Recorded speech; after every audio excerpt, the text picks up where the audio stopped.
amazing player for MVP Black. Just filled in the whole whatever the team needs. I think he can basically play anything the team wants to. So I just got the confirmation. It will be the map pick is actually going over to Black because Tempest wanted first ban, and Black has chosen their map. I'm not going to reveal it until we have our graphic, though. But I got the confirmation that's how it went. So Tempest really favoring that first pick, first ban, and the map is a good one. So I'm excited for that as we get into it in just a moment here. Of course, it's a good one. There's not a bad map. Yeah, we got those banned out. Honda Mines, anybody? All right. All right. Please, Honda Mines, one day, can I cast that map? Gardens? Oh, man, Gardens. All right, looks like we are set to reveal the map, guys. And I can tell you, it is Dragonshire. Oh, yes. Dragonshire will be the map. So this is the choice of Black. Tempest chose first ban. And the only maps left, of course, are Spider and Cursed Hollow. So those two maps will be the choice. There's one to choose between the two. If we go to a Game 5, should Black lose their map choice? And Braxis. I actually want to see Braxis Braxis sold well, out yeah. coming out. Because Nobody picks that map right now, though. it's a fast-paced map, so... And we'll go into Dragonshire as Tempest does. The first ban, of course. Now they have a lot of choice there, but they're still keeping that 0 to first pick. Sorry, First ban. I think we're going to see a Falstad pick here. Tempest, don't disappoint me. Yeah, literally, we can have that CG in there. 0-2 and Zarya, just first bans. Just like the old Illidan, Abathur, etc. that we used to have in the old days. Second ban Illidan. Wow, first pick Ragnaros. Okay, Modern Life really pressing on that Ragnaros pick. Tempest really tries to focus on that Ragnaros. Make sure Modern Life feels a little bit more comfortable playing on Ragnaros. That's how I feel like it. Could see Task Tracer here. Could see Malfurion, Falstad. The world is Black's oyster now with this first pick Ragnaros. I think leaving Falstad to Black is such a scary thing. They also could pick up Tychus. They've been really favoring Tychus tonight, super early in their drafts, including banning him when they weren't feeling like he was going to be useful for them. So this isn't a clear cut for Black. I think they're probably surprised by Tempest's priority here on the Ragnaros, based on the fact that they're using up a lot of their time. But I like Malfurion and... oh, wow. Well, it's going to be Falstad Dog. I was going to say I was going to like Malfurion Falstad, but Dog has been working out really well tonight, especially for Black. And you take two globals. Globals are so important on this map, as we saw earlier. You're leaving Tempest with very few options in terms of rotational play to deal with these shrines. I think as talking about globals, I think probably the only option, there are some other options, but one of the better ones are just right wing.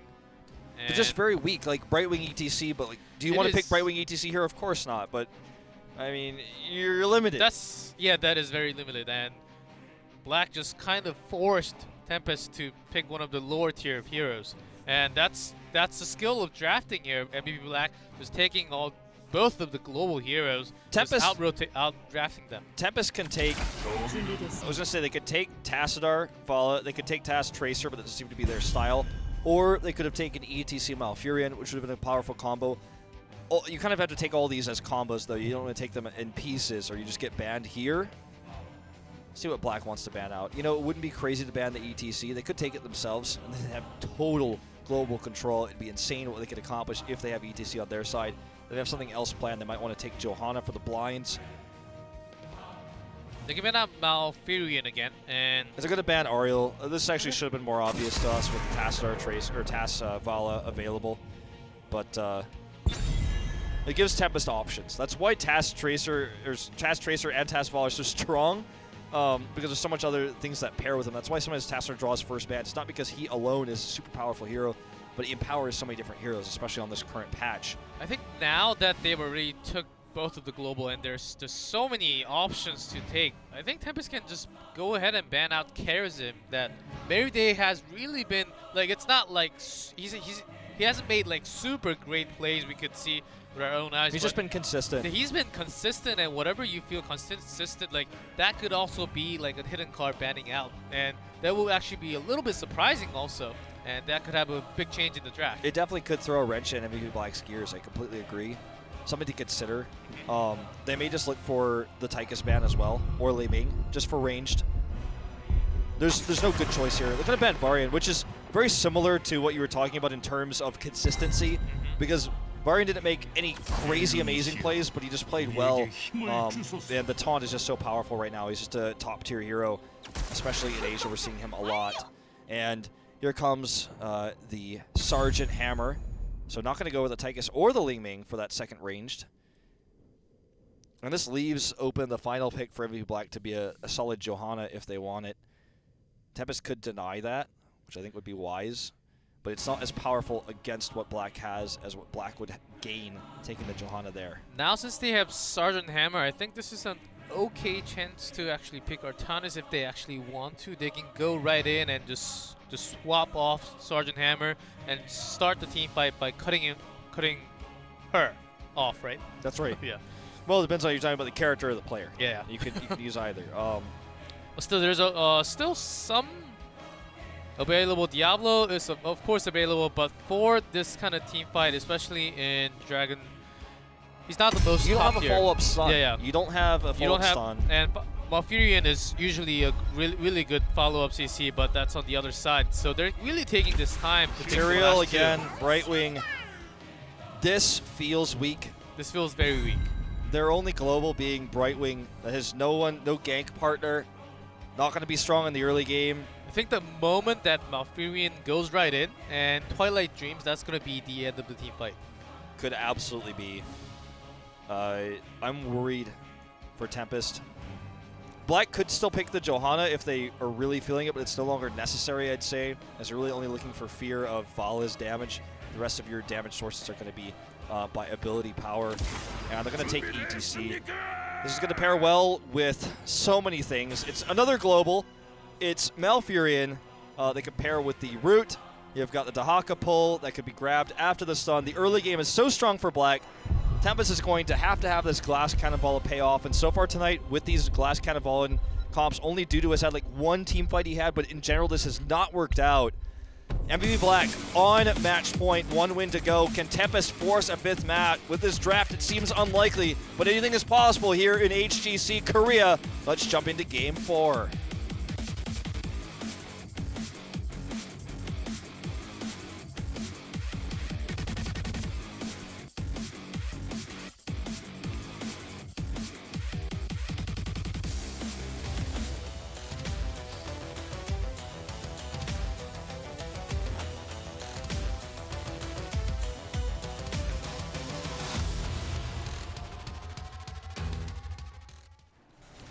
In blue, MVP Black on match point. Sake on Falstad. Reset on Sergeant Hammer. Tist on ETC. Gyocha on Dahaka again. And Meride bringing up the Malfurion. And in red, Tempest tied on Brightwing, Dok on Tassadar, Lockdown on Vala, Sign on Tyrael, and Modern Life on Ragnaros. Here we go, G-Clef. Sake, that's how you know it's Mage Falstad. Yes, trying to flying get some over stacks. So from the risky. beginning of the game, yes.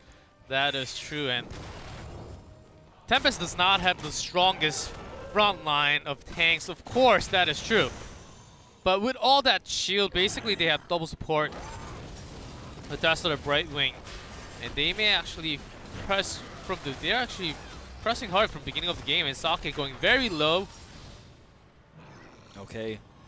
The early game here with ETC is always difficult for Tempest now, as they're always going to be afraid that when they commit, ETC comes in and punishes.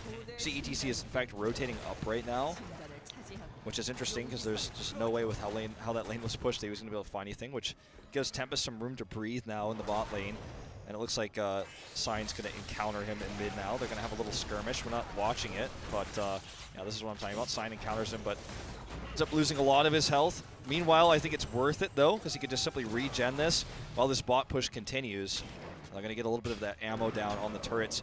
I actually see the Soothing Mist upgrade for Brightwing at level 1, which is pretty rad. I actually like how this is going. And Tempest, at least they have one global with Brightwing. That's going to help a lot, but still, like they need to teleport as often as possible. Yes, it's their only global, so there are other potentially better choices, but I like this choice given the situation. Black is going to really try to use their globals to push lanes. They have Dahaka, of course. They've got strong wave clear. They have Sergeant Hammer. They even took Moonburn on Malfurion, which is the first time I think we've seen this tonight.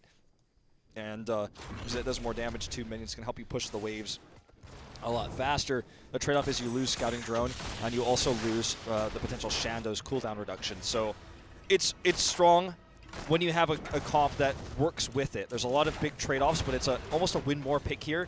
I think Black is hoping that they have the better comp, and I think they do significantly here. Tempest is going to have to try to make this work. One of the things about Brightwing, if you talk to Brightwing mains like Swoi, for example, they'll tell you in Korea, Brightwing's good on big maps. She's good for ganks. You need a partner for her. In this game, there is no partner for Brightwing. She can't gank anybody. And it's a problem. Right now, she's just a slow healer, poking a little bit, but not much else. And for that global presence, that yeah, is, later on. Yeah, sure. that is the thing. But and Tempest there, whenever they really heavily favors Tyrael into the game, but whenever they pick Tyrael, we saw in game 2, game actually kind of exploded by like way before they hit level 10, and they couldn't really come back, and they didn't really have any chance to come back. But they're really going super aggressive this time, so make sure that doesn't happen again. But still, even with all that aggression, are they going to hit level 10 first and prioritize it? I don't know, but I'm pretty sure Black also knows that because they were on top of it on game number 2. This is what I'm talking about. ETC, man, plus Malfurion in the early game, so powerful. And there's a pick. First blood. Yeah, basically just the Haka false that everyone coming over to get picked. Everybody dies. Anyone who sticks around, that is. Yeah, they lose the top one, but still, because they've killed one, they're gonna get one. But at least it was Brightwing, so Brightwing can come back just like that. But still, there was one kill, and they got the EXP. Dahaka should be able to channel this, although he is spotted briefly there by the minions. I'm pretty sure that Modern Life knows what's going on. Okay, channeled here. This is what I'm talking about. Falstad has control mid. They can just squat this. If they squat, they get the Dragon Knight. There's no one to deny. Okay, Sign is coming up. Looks like they're going to try to get a pick first onto Modern Life. He has no escapes. That's one of the weaknesses of Ragnaros as a solo laner. He's so vulnerable to ganks. He has to sit back in the lane. He was using that living meter just to check what's in the bush, but there was nothing at the moment. Okay, Sign is not denying. Sign is not denying. They're going to squat, and they're going to get this. There you go. Dragon Knight going over 430 here to MVP Black. The term squat is something that's not really used in here, so just made it up right now, but it's what I sometimes use when I'm doing comms with my teammates. If you just sit on it, your opponents can't take it away from you, and you just kind of tank it while the channel happens. You squat on it, and then you get the Dragon Knight. So reset a little bit in danger out of position, but Mary Day is there to keep him alive, and Sake has been pushing this entire time. Maybe they want to come up and do some damage to the Dragon Knight. I know the first one is not the strongest one, but still, he's doing a lot of work in that mid lane. Gocha is doing so much here versus Rag as well. And this is going to be very likely with this Dragon Knight heroics to Black first. Which is big, because Tempest really needs to hit level 10 first to win the team fight and carry on the entire game. But if Black hits level 10 before them, they're going to know, and then they're going to punish them. What needs to happen more than anything else is Lockdown needs to live and do damage. That is the only way they're going to win any team fights now. He needs to live and do damage. Sanctification is going to make that easier. So are Tastar shields. Brightwing's blink heal, not really, but I mean, kind of. They need to make sure that Lockdown can do the damage. If he's able to do so and kill a target just by pure damage output, that's how Tempest wins fights. The worrisome thing is there's no burst heal. Sanctification can only protect him for so long. It's a really glass cannon comp, as I said before. Like, trades like these are nice, but he needs more. He needs a lot more. He needs kills, and that's not the trade you want right there. Yeah, not having Tassadar around you, you shouldn't be fighting like that. But still, MVP Black hitting that 10, still Lockdown, not even having his hero. He was pretty aggressive there. Okay, Reset. We'll see. Reset taking some damage from Modern Life's and even ETC took stage dive. They literally have 3 globals just going around. They can, Falstad can fly over and connecting with Twilight Dream, and this is a wombo combo that I'm saying, but still. I mean, this is Black can run circles around Tempest. Yeah. If the game goes late, they will just never, ever lose any sort of trait. They'll never be able to be backdoored. They have total control of movement, mobility, and in the early game, it's going to be quite powerful as well. It can win them team fights. The longer the game goes on, though, it's going to gain value, especially with Falstad and ETC. Stage dive plus the epic mount is crazy. We do see Blink Heal coming out, Sank, of course. But I know if you're a viewer right now, it probably feels like we're calling the game over for Tempest, but just imagine there's only one scenario where they win a fight is when Lockdown carries it. He is, by definition, an AD carry in this game. The only damage. Basically, the only damage. Well, there's Ragnaros also, but still, the only DPS damage. Look at how much damage he can do if he's left to do it. That's the key. All right, another channel here. Modern Life gets stunned, and he will die. Brightwing tries to teleport in, but fails to do so. Too late. Brightwing stuck up top. Teleports on a short cooldown for a brief moment here. Gocha will get the channel. No one to stop him. Free Dragon Knight. Nobody nearby. All lanes pushed. V Black going to hit 13 now. Tempest, they just basically what you've been saying, and I agree that they need a perfect team fight where Lockdown can just burst down from the backline, like starting off cutting down from with Malfurion or Sergeant Hammer or Falstad from the side. But that's basically it. That's an ideal scenario. But we're talking about in game where they actually have to do so much things. They can't just we can talk, but to bring it out in the game, that's pretty hard. Yeah. Okay. Let's see what happens next here. Is 13 is not up for Tempest. Oh, this is not a good place to be if you're Sign. He doesn't have to pop Sank. And that is really important. That would have actually created a bigger amount of problems for them here as this keep wall is going down. Sake's getting extra soaked. They just wanted to push for 16. Or, you know, get there faster. And really not overextending too much. They're getting 1 by 1. I think this is almost a waste of using that Molten Core. Yeah, cooldown why? is so... I believe the cooldown is over 100 seconds on that. I think it's 105 if I'm not mistaken. I know it's over 100. It's really long. It may be a little more, like a lot more than that, like 120 or 150. It's long. Okay, that he poked somebody. He could have just dropped a W, would have done more damage. Yeah, that's basically Ragnaros' heroic, so to say. But that was basically wasted and didn't really poke any damage either. And Sign will be out of position, and there goes Sign. I think they started to lose it. Yeah, they definitely have lost morale for sure. You know, at what level I don't know, but they're not playing as well as they were earlier. This comp is so difficult to make work. Black won this game in the draft, essentially. It would be a miracle, I feel, if Tempest comes back now. It's going to be another kill here with the silence. Did you just see that play from Tis? That was amazing body blocking. Look at this play. He's just playing amazing with the team. He's just making all that plays with the front line, even with Varian taunts last game. Just such an amazing player. I think MVP Black can actually regain their glory, as they said it during the interview. Look, we talked about it in the opening. We said that the key here is the matchup between Sign and Tist. Who's the better warrior? And in this series, it has absolutely, without a doubt, been Tist. And no structures down for Black. 5 kills to 0. On track for a perfect game. Siege Giants pushing bot. They're stealing the Bruiser camp. Tist continues to, excuse me, not Tist, Kocha continues to push the top lane. You get another fort. Drop a talent tier here. Reset. Left to do free damage as Duck tries to save this Cat Tower.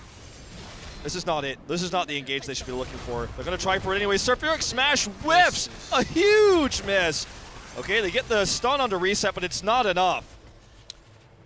Alright, I know. Okay, Tempest, they really need to force a fight, but this is not the way they want to fight. This is not Sign getting called. Popping that Sank just by himself, and Stage Dive just does not connect too many, but still, Kyocha pressing on that. Ragnaros goes down. It'll be Hyde will be the next one to go down. Lockdown. See, he has no chance of doing any damage. Basically, he's been running around just trying to dodge all that damage. Sign's going to Hearth and deny the channel, but it's only a temporary solution, a band-aid, if you will. It did not complete either. Yeah, it's okay. He buys some time for, you know, Modern Life and Hyde to respawn. But his channels here, he's going to come down mid. This likely will not end the game unless Tempest makes a big mistake here. Oh, Reset makes a big mistake. That was a good taunt. Yeah, really well done. Stayed way too long there. Still, this is a strong Dragon Knight. 12 minutes in. Modern Life, that's when you want to use the multi-core. And Mary Day just staying alive a little bit more, and Saki comes from behind. Kyoto really just trying to body block the others so they can't really do so much damage. Lockdown actually dies in the midst of all of this, which means no more damage. Tempest can no longer stay here. They need to go and deal with the Dragon Knight. And even Sign's in a bit of danger, but I'm sure he can Aldruin. MVP So. Black is mostly out of mana, unfortunately. Although they trick Sign. He gets this all Druids off. Oh man, if Hyde comes in, he might find himself dead too. He needs to leave. Sign is playing with fire right now. The mana problem I just described means everyone needs to Hearth home. Tist is looking for this keep. He might just barely get it. He's got 8 seconds left. Yeah, I think he's gonna get it. Kicks the kick. He might actually find himself in the danger zone right after. I know he's gonna... He has his heroic. He can actually just teleport out. And Sake comes over as well. Nicely played. You know what? I get that feeling too. This feels like MVP Black Glory days. Yes. This is much better than we saw from them at Gold Club World Championship. They've really hit their strides here. Tist is the one. He's the chosen one. I think from the roster changes from Miracle, compared to Miracle and Tempest, I think MVP Black is the smiling one right now. I think through that roster change, they have already, well, if this is not the complete version of MVP Black, they will be scary. Like, I'm talking about L5 level scary. That's going to be, like, by the end of the time this league is happening, it's just only the first day, and we'll have 4 weeks into it. MVP Black, if they grow a little bit more, L5, they can even challenge L5, the defending champions. That's what I want to see. We're not done with this game just yet, but it feels like we are. Tempest is really struggling right now. They're on even talent tiers. And MVP Black really just waiting for that level 20. Tempest, they have the same talent. If they want to engage right now is like the only time they can engage, or else they will probably lose the game in just next couple of minutes. If they have no damage, they have no hard engage. They just need Lockdown to right-click on people until they die. Rain of Vengeance hits here. This is their opportunity. No, Reset knocks them away. This would be a good retreat here for Black. Kyocha trying to get a flank here. Could remove Sign from the battle. Stop Sanctification from happening. It's going to be a Gust first. Okay. Well, damage going down here onto Reset. Takes a lot of damage here from that Molten Core. He just barely survives Meride with another heal. Good aim here. He barely body block. He actually falls back on the very last moment, and this can be a chance for Tempest before Black hits 20. Kyocha very low. Look at Lockdown. Look at everything he is shooting at right now. That is everything. All the damage he is doing is what's going to win them this fight if they do. They've already gotten 2 kills. There's the retreating stage dive from Tist. They only get 2. They need more, but they were able to do it before 20 critically here. Tist going to deny this Hearth, no doubt. Ha! Gotcha. Waiting till the last moment so they can waste more time going back, but Black just hit level 20, and Tist can just power slide back into his side of the... And Falstad on top already. That was quick. All right, we have 2, soon to be 3 catapults pushing mid, so there's a bit of a timer on what Tempest can do here. And we'll get this forts that can prevent, you know, this perfect game in terms of structures. They finally get one of those. It's going to push them closer to 20. Remember, they have the bonus EXP now from how long this game has gone. That catch-up mechanic. And basically, Falstad is forcing them to go home, and Tist has been a little overexpending, but he's not dying too much, so I wouldn't say he's been making mistakes, but Saki really pressing this hard on top lane. Yeah, greedy, but they get the wall. The top lane is only useful for catapult pressure. You're almost never going to end the game off of the Bridge of Death on this map. And this DK, if this DK goes towards Black, that's basically game over. Lockdown's trying to deny, but he's unable to get there in time. If he dies, it's 100% over. He does escape for the time being. This could still be game. The Falstad is still taking this keep and he out. Can fly in. He has Epic Mount. He could fly in at any moment. Or he could just gust from behind. Yes, yeah, that's true. And just really trying to force it, but it's Kyocha on that Dragon Knight really taking some time because they don't have that CC from. Okay, coming in now. They're going to go for the core. They're going to ignore the keep for the time being. Kyocha just going in. This keep will go down. Seems to be a bit of disagreement of what exactly is the best target as a big stun comes down from Modern Life as well. Kyocha losing so much health on this Dragon Knight because he went in alone. They got the keep, but the Dragon Knight is essentially wasted here. I feel they could have probably damaged the bottom keep a lot more and gotten more from this. Well, they're still in such a great position. You know, I can't be too critical. They got 10% of the core's health. They got the top keep anyways, and Tempest still doesn't have 20.